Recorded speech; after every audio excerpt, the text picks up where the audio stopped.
Co-creation is a phrase that's being thrown around a lot these days. You hear it in businesses partnering with their customers in new and innovative ways. And you might also hear it in New Age circles for manifesting what you want. But in this context, I'm specifically talking about our power to create our individual lives and the collective realities that we're creating together. So I know this is a really big topic, but to me, there's really nothing more important. I'm not just talking about working together in communities or groups, although that is a part of it. I want to dive into the inner work of co-creation, where your real power lies, and which then leads to the outer work. At its core, co-creation is really about moving from a feeling of being separate to an awareness of being connected. Actually, it's more than an awareness. It's more like an inner knowing of a deeper truth. I was working with a client the other day, and we were co-creating a daily connecting practice for her, a way to connect every day. And she asked me, what exactly am I connecting to? And I thought that was a really good question.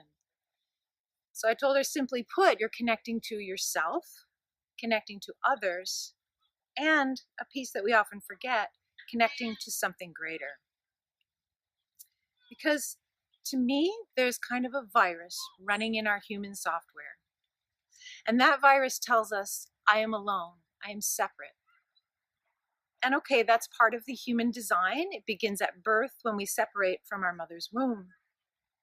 But then as we move through early childhood and into adolescence and into our adult relationships and work lives, we're bombarded with the message of survival of the fittest, of being pitted against one another. And sure, maybe this has made us stronger, more resilient. But the problem is we've gotten stuck there. I know for me, this is translated into a belief running underneath the surface, just outside of my awareness, but very real to me nonetheless. A belief that I've got to figure this out on my own, that it's all up to me.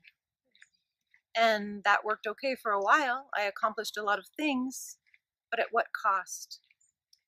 At some point, it was like I hit a wall. And my body said, we just can't do it this way anymore.